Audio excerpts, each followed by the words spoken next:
Hello, everybody. Welcome back. We're here, Idan and Eric, episode three of From the Booth. Idan, just wrapped up a great week six of the NFL. Looking forward to week seven now. But I didn't want to overlook, pretty major trade that I think will kickstart some of the trade deadline talks that we'll see these next couple weeks. Joe Flacco in division trade, go into the Bengals with like a day or two of prep before starting on the road in Lambeau. Did you catch that game? What are your impressions there? Let's get it started. Yeah. First of all, Eric, good to see you again. Good to Happy see we're you. doing this. Yes, sir. Yeah, the ultimate journeyman, or at least one of them in our lifetime. I thought, you know what? Off of 1 week of practice, I thought it looked way better than what we've been seeing from them. This game was supposed to be a blowout, and yeah, for the most part in the first half, it kind of was. But I gotta be honest, I think Thursday night's a game to watch. Like, I think Joe Flacco has some pieces around him that I don't know if he's necessarily had in a very long time. And, there isn't someone behind him who I think they're like really confident in. So it's kind of like his team for now in a way. Um, I'm really excited. Finally you see some life out of Jamar and T. And, I think that this Thursday night, like me personally, I think the Steelers are a great team, so I still think they're gonna win. But I think this game's going to be a good game. Probably a low scoring game, but I think that like Joe Flacco has the ability for sure to manage this Bengals team. Unfortunately, though, I'm not sure the Bengals are like competitors with him, but I think they can be a respectable team versus what they have been, which has been a disaster effectively. What do you think about that, Eric? Yeah, I mean the last couple of weeks with Browning were a disaster. So I mean I think it was the right move to make. Um, the one thing that I'm a little hesitant about, you look in recent years, which quarterbacks, have been, traded mid-season. We've seen some success from, someone like, Josh Dobbs, a couple of years Yeah. ago, the Pastronaut. But like at the end of the day, like some of that mid-season quarterback trades, I think success is relatively short-lived. Hmm. That said, have those guys thrown to Jamar and T, Yeah. had Chase Brown in the backfield? Granted, offensive line wasn't doing them too many favors, but I think just I'm excited to see what Flacco can do with a little more time in that system. I thought just over the course of that game in Green Bay, he looked more comfortable. Like, found some momentum in the 2 minute drill before half. And then in the second half, just, you know, he's not gonna blow you out of the water. His arm talent isn't Hmm. isn't the same as it was. He's not mobile, but he knows how to get it to your playmakers, which they needed a guy to do. Like take care of the ball, don't turn the ball over more than once. Jake Browning was throwing them out of games because of that. Yeah. So I Yeah, think, exactly. He's not going to lose you games like Jake Browning was losing you games. It's yeah, like but he's not going to win you games either. It's kind of this middle ground, and it's funny, like you talk about like were they throwing to Jamar and were they throwing to T Higgins, talking about these other veterans who have made these midseason transitions. I don't know if these other veterans have been Super Bowl MVP as well. I mean, I guess Nick Foles, but Nick Foles, I guess it wasn't great, but that was different because that was like an actual plan. Like he was supposed to be the quarterback. It was for the Colts, right? He went after the Eagles, Jags, but the that was like Jags, a right? But that was off-season trade. But yeah, it was kind of that didn't work. But I think it's interesting. I mean, I guess we'll see what happens. I think this yeah, Thursday is definitely a game to watch. yeah. Um, Eric, so obviously, like you said, this is kind of the first, I would say, like major trade so far. But the trade deadline is coming up, and there's been a lot of rumors, a lot of circulation. Do the 49ers get active? Where are the Patriots? And I think this is an interesting time in the NFL every year because, the team that it comes out, who are the buyers and who are the sellers? Who are the teams that are pursuing a championship and who are the teams that are maybe, looking to get some draft picks, looking to kind of get some money off the books. I think this year specifically is very interesting because sure you have like I mean not even honestly like the league is very very even this year I think. You don't see a Yeah, team really dominating the way not you yet at usually least. see.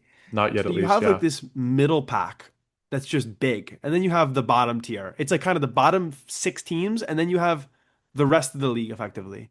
where nobody's really out of it yet in any division. Hmm. So I'm curious, where's your head at in terms of the trade deadline? Are there any teams that you think maybe aren't like the top tier, obviously like the obvious contenders like the Chiefs or whatever, but are teams where you're like, yeah, you know what, these guys could be buying at the deadline, looking to make a push and make squeak into a playoff spot. Yeah, no, no, no. It's a great question. A lot of teams come to mind.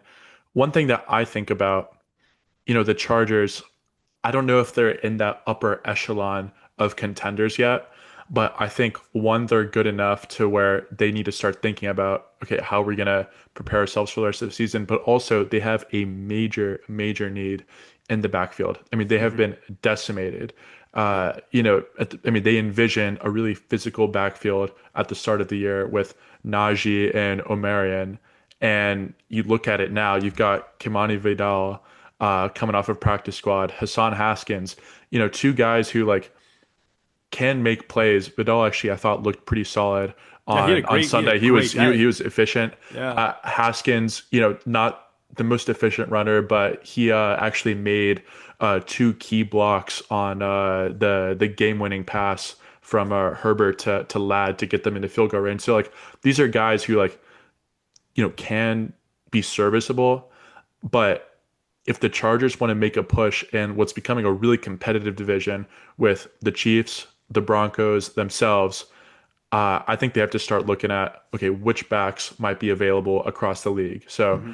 Yeah. um, I don't know what you think about maybe Brees being in that conversation potentially, but I think the Chargers could be on watch there unless they're able to just weather that storm and hope that O'Marin comes back ready to go week 12, week 13 after their bye. Yeah, I mean, I agree with you, and I think that's a really interesting thing to look at and position to discuss because, like you said, that Chargers offense is organized around the run game, and so for them, and somehow they're getting by. I mean, like you said, they had a practice squad player, Vidal, do extremely well last week. I do think, a move for a guy like Brees, who in my mind still is a very, very productive NFL running back. You're not going to sign him to a long-term contract. It's not going to be this marriage for 10 years, but he's still on a rookie deal. You can probably trade him for a fifth round, get a fifth, like trade a fifth round pick for him, fourth round pick for him. And then you have yourself like a top 15 at least running back in the NFL until O'Marion gets back. And then you have a two-headed beast, looking to maybe make a playoff push. Um, I think that's a really interesting team. Another team that I'm looking at, uh, I mean, it's pretty obvious, but I think like the Patriots, I think they're definitely in a position where they can now start to discuss like, okay, we could make a push for the AFC East here. I thought the Bills looked Yeah, very, very shaky, very. very shaky, and that's certainly a concern for the Bills. But for the Patriots, I mean, they look excellent. They really look excellent. Drake May looks like a dark horse MVP candidate. Hmm. Um, and they're kind of like getting by with what they have, which is like not much. Stephon Diggs and Booty are like their two receivers, and they're fine, but those guys are not going to be like winning you Super Bowls. Um, you know, I think a move for a guy like AJ Brown, I mean, the ties are just everywhere, and it's almost like obvious it's going to happen in a way, but that makes so much sense to me. AJ Brown is very disgruntled in Philadelphia. Um, I think Howie Roseman's never been afraid to kind of make a trade like that. And for the Patriots, they add a weapon like that, and he is a weapon. They become a really serious team. But what? Okay, so in theory, like I get why the Patriots would want a guy like that, but why would the Eagles entertain something like that? Like, yes, the past 2 weeks have gone about as bad as they could have, but how does that help them win right now? And what is a win now time frame? And things haven't clicked now, but we've seen the ceiling when they click. And I think for them, it's just a matter of they have to be patient. New OC guys. Egos are flaring. How would that help them? Well, I think it's all about like, I mean, I think it's a good question. When I think about this Eagles team, right, the first 4 weeks we were giving them so much hate because it was really ugly. We even talked about it. They didn't throw a pass in the second half of whatever game that was. Hmm. And then they started throwing the ball a lot and then they lost 2 games straight. So like I think that it's about what is the identity the Eagles are trying to find? And I really think it comes back to the ground game. Their usage of Saquon Barkley in the last 2 weeks has been like borderline malpractice. And you're talking about a guy who probably could have won MVP last year, is like barely getting a touch these games. Um, I think for them, it's like, how long do they envision this relationship with AJ Brown going on?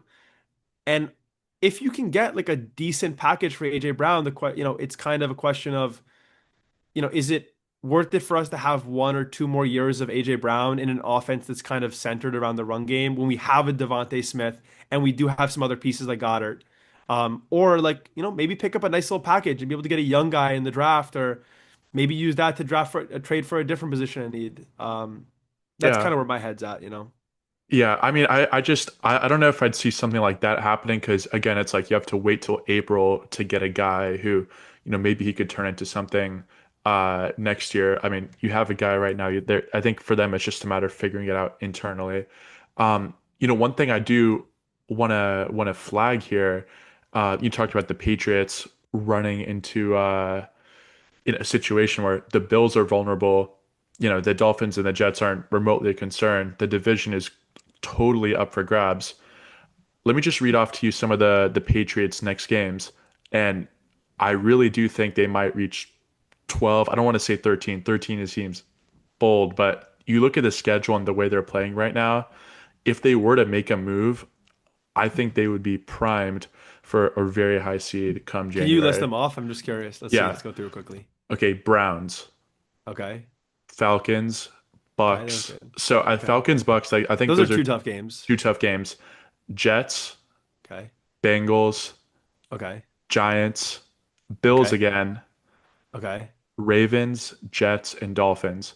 So I I counted three, including the Bills game, just because I think they'll split. So it's not bad. Yeah, I mean, again, Yeah. any given Sunday, but I mean, you look at like how weak the division is, some of the other teams in the AFC that they're playing, like I would not be shocked if we saw the Patriots at like 12-5 when everything shakes out at the end.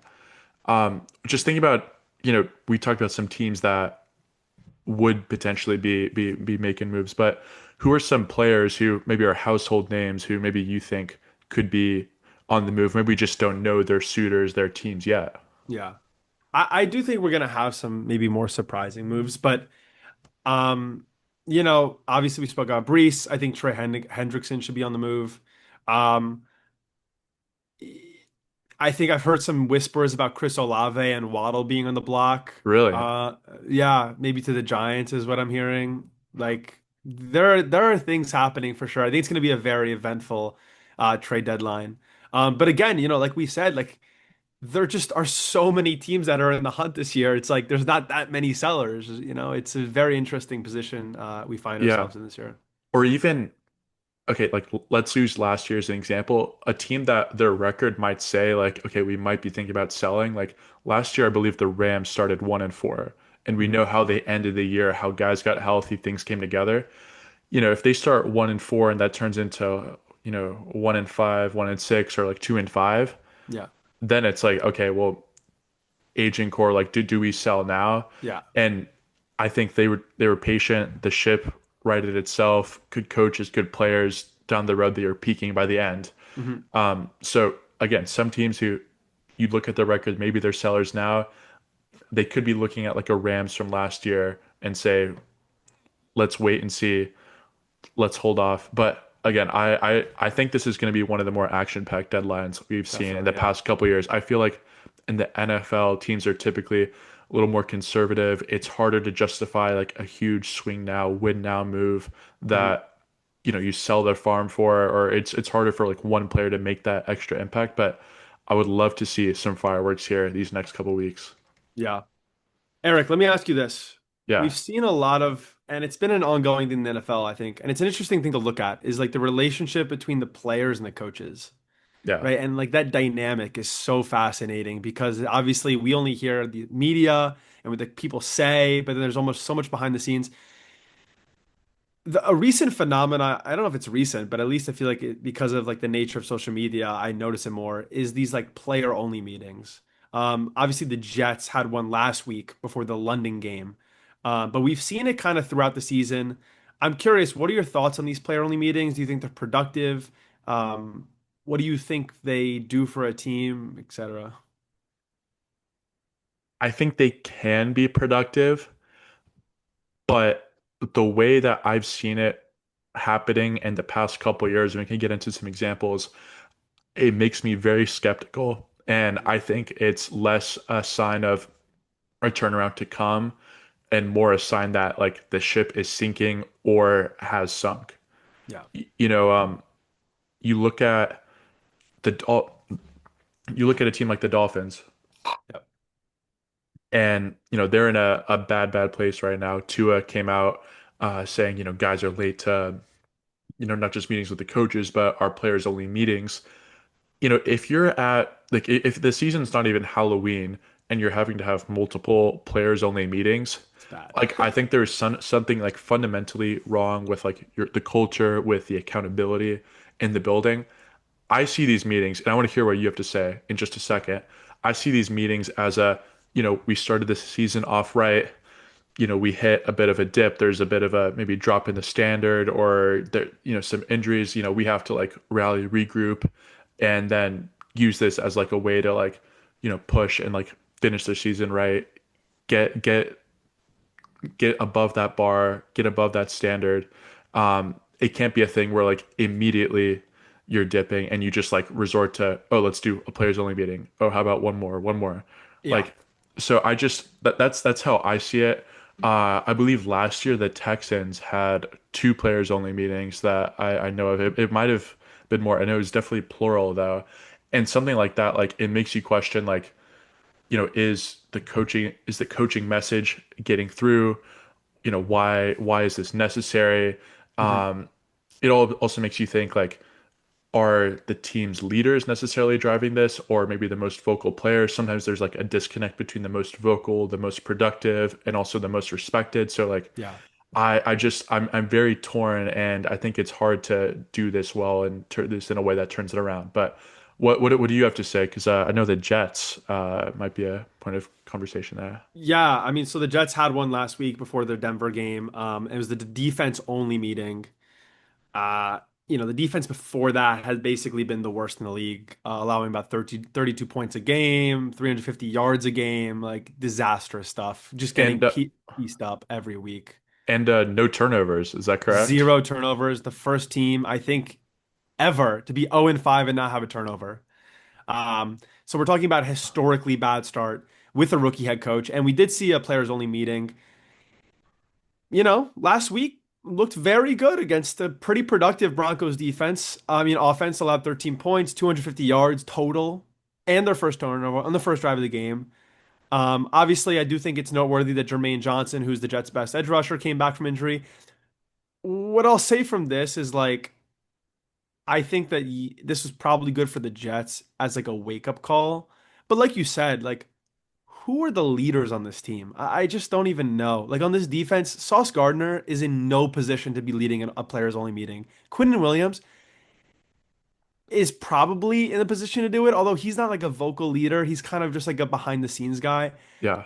I think it's so interesting. Like I almost think that doing a players only meeting from a position of weakness, right? When the wheels are falling off and the season's looking bad and then you're meeting with the players and you're cutting out the coaches, like that to me, it just makes something like if you don't trust your coaches to lead you, like the team's already gone, basically. Like you're not going to be a winning team.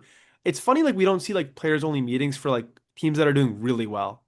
Like I think that would be like a really interesting dynamic, right? A team that's like the Patriots. If the Patriots had a players only meeting and basically are like this is our season, like we got to lock in or whatever they're talking about, but like kind of like pumping each other up on like a man to man level rather than as like a team. That would be like an interesting like concept to look at. But in terms of the Jets, they played better, and I think that it was probably a good wake up call. But obviously, I think the question now moving forward is like, what does this say about this brand new coaching staff that within 5 weeks the players feel like they have to have their own meeting? And like, what is Aaron Glenn thinking about that? Like, because he could say whatever he wants. Surely, like as a head coach, you're not pleased that your players don't even want you in a meeting with them. Yeah. I don't know. I think it comes down to accountability. Like, I think about like the Dolphins example. Um, I was reading a story that like, last year, like Tyreek like refused to come into a game at the end of the year. He had that Mhm. like really public trade request after their last game. There have been players who like their careers are like over because like they refused to come into a game. Like Devondre Campbell, he did that with the 49ers last year. Mhm. Like he has not been signed, he has not seen a field this year. So there's like already a lack of accountability in that building. And then having these meetings at the beginning of the year, my guess it's guys in the building like, okay, the coaches, we haven't met this standard. Like guys are slipping all over, like, okay, let's try to get that back. So maybe it's coming from a good place, but I think it's like a sign of dysfunction to begin with, that lack of accountability is in the building at the first place. So I maybe the good teams are just the ones that maybe they have stern kind of meeting like that, but like they don't let people know about it. They're Yeah, not they're honestly, not you're right. Like, there's no way that there's no way that every team doesn't have players only meetings throughout the season. But like, maybe like they don't have their star quarterback going to the press saying that it's an issue from the coaching staff. Like, maybe that's what's yeah. not happening. Like maybe the good teams are not doing that.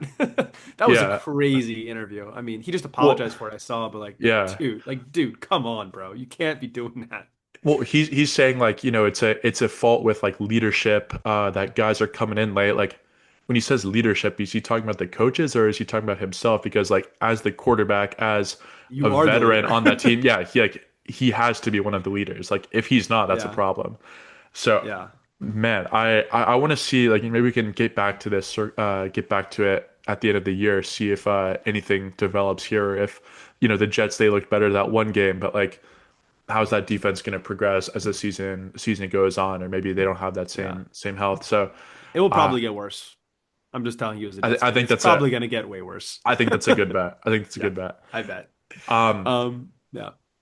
I wanted to ask. So, this past Sunday was relatively stress free because my Texans were on bye. So last week and then this past week, we've started to see bye weeks from teams. And when I saw that at the beginning of the year, I don't think I was particularly thrilled. Like I think there's the idea that you want to have the bye middle of the season, kind of balanced front and end, or even having a later bye so you're kind of primed going into the playoffs. Do you think there's any benefit to maybe having an early buy, or what can a team get out of that? Yeah, definitely. I mean, I think that there's a trade-off both ways, right? I think if you have an early buy, you risk the idea of like, if a key injury happens in a week 10, you're kind of giving up a big chunk of your season there. And that's like a real problem in a win-loss way. But Yeah, I think strategically having a early buy can really help you with game plan, right? It just gives you a little bit of a break, right? Almost like the first 4 or 5 games are like a preview of the season, and now you could take a break, take a step back, and say, okay, we have some tape to look at. We have some time to evaluate our players. Now we can move forward with a better game plan. The NFL season, it's so chaotic, and 99% of the work you do is in the off season, in OTAs, in training camp.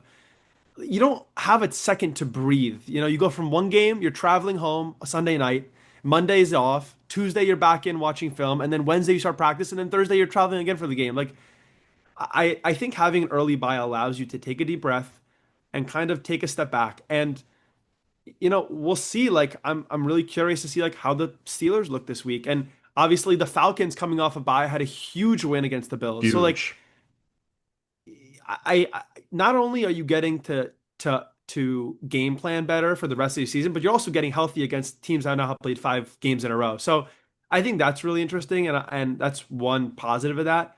But obviously, the flip side of it is that if you can be in a good position record wise late season and have a late season bye or as late as whatever it is, I forget what the latest it is, you're putting yourself in a position where you can have a roster healthy for a deep push at the end. And Yeah. that's also invaluable. But honestly, like if I had to choose, if you asked me as like a coach or a GM, like what would I rather have?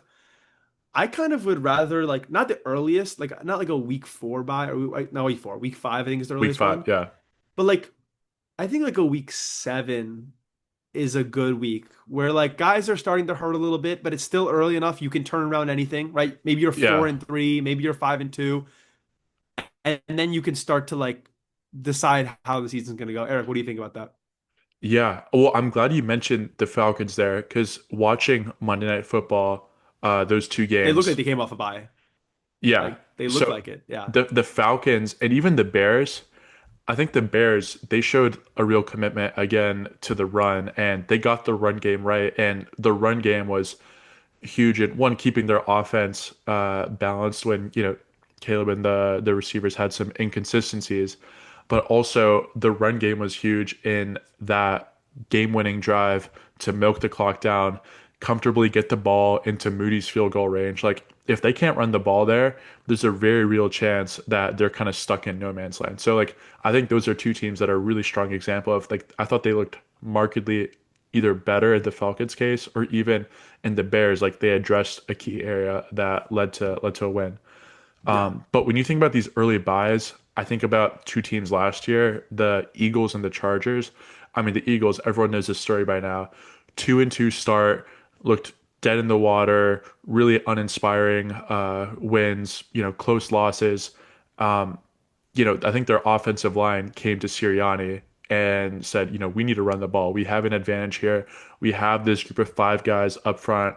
We have the best back in the league behind us. Like, let's run the damn ball. And, Yeah. we saw how the rest of the season played out. Also, I think Cooper DeJean, if you look at like before the bye, after the bye, he had a much larger role. So I think something like that, like you can identify personnel who maybe rookies who started out, who didn't have, who were maybe buried in the depth chart early on, or it was harder for them to emerge during camp. The coaches have a week to self scout and to look back. So I think, one, the Eagles, and then also I think the Chargers last year, they were a bit more aggressive in the pass game afterwards. They were very run heavy to start. They aired the ball out a little bit with Herbert playing to his strength. So like I think those are two teams who really, really did that well. So I agree with you though. Like I think something closer to like middle of the season. I wouldn't want the earliest buy, but I think if you play your cards right, you can really like flip the page without having maybe burned 8, 10 weeks without having a chance to like take a step back and say, oh my gosh, we got to change this, this, and that. Yeah. I mean, I agree. I think it's astute analysis, Eric. Yeah. Um, okay. Looking forward to this week. Eric, do you have any games you have circled on your schedule? Yeah. So I think the Bucks Lions, Monday Night Football. I'd argue that, we've got the MVP frontrunner in Baker Mayfield right there. He each week it seems that the Bucks lose somebody else. Like last week, like Ibuka, Mhm. he has a hamstring, and I think he's either doubtful or already ruled I out think he's out. I think he's out. for Monday night. But these injuries, we've seen Mike Evans in and out of the lineup. We've seen, Chris Godwin, taking a while to get back, and I don't think he played last week either from his injury. But he's still playing. Baker's still playing remarkably well, converting third and longs on the ground, hitting guys like Tez Johnson for long touchdowns. Uh, I want to see how he plays against a Lions team that I think is going to be desperate to get their mojo back, to get things going after, quite frankly, I think they got their ass kicked against the Chiefs. So Yeah. I'd say that's my game of the week. Yeah, How I about mean, you? I think I would probably say the same thing, but in the pursuit of being unique, I'm gonna say my game to look out for is the Colts Chargers game. We've spoken about this Colts team. They're really good. I'm just gonna say they're They're good. Like they're a good legit. team. They're a legitimate team. And I know that they're now on the road against the Chargers as underdogs. I'm looking for this Colts team to beat the Chargers by I believe, what could be a significant amount, to be honest with you. I'm looking for maybe more than 5 points, 6 points. Like, they're really good. And the Chargers, I think, are a little bit of pretenders, to be honest. Just looking at their games, right? The Chargers barely squeak out a win against the Dolphins, who look bad. Got smoked by the Commanders, lost to the Giants, barely beat the Broncos. Like, sure, they had some like early good games, but like they have not looked great. And I think this Colts team is extremely competitive. So I'm looking for the Colts to come out with a big win on the road in SoFi this weekend. I hate to say this, but when we like imagine this podcast or we're thinking about it, I really didn't think like the Colts would be one of, if not our most talked about team so far. But again, like I think you hit it They're right on just the fascinating. They're like a fascinating they team. are like I like again, I want to see how they continue across the year, but I mean they are like a great team. And I don't know if we've given enough love to someone like Jonathan Taylor running behind that line. Beast. We could see him if he keeps this pace up being in the mix or even a front runner for Offensive Player of the Year. We'll definitely get into awards as the season continues, as Definitely, guys yeah. stay healthy, as guys start to rack up numbers. But man, like I I don't want to say worried. I think the Texans are starting to round into form a little bit. I'm super excited for our game against Seattle this week, It's a big test for but you guys for but sure. um but eventually playing the Colts, like this is definitely not like I haven't felt this level of confidence or lack of against the Colts in a couple years. So Yeah. I'm super curious to see what they do. Um, but yeah, no, I think this is going to be a good slate. I do want to ask though, because we mentioned the first Monday night game, and then the second Monday night game is Yep. Texans at Seahawks.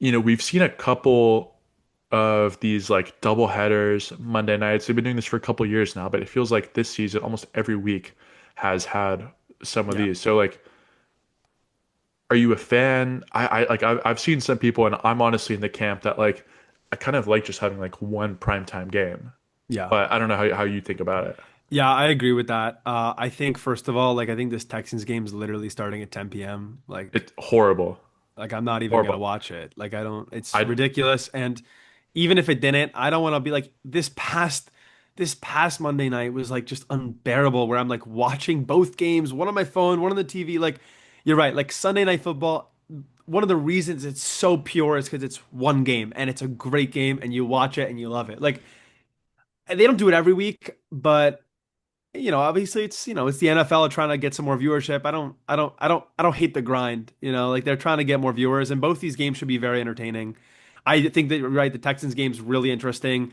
I like would say like, oh yeah, sure, the Seahawks are going to win this game, but primetime's been insane this season so far. Favorites have been losing every single week. I kind of also like the Texans maybe in a bit of an underdog spot to get a win on the road here. But getting a win in Seattle's as tough as it comes for sure. Well, hear me out, hear me out. We have this perception that it's impossible to win in Seattle, right? Which, like, for most of our lives has been true.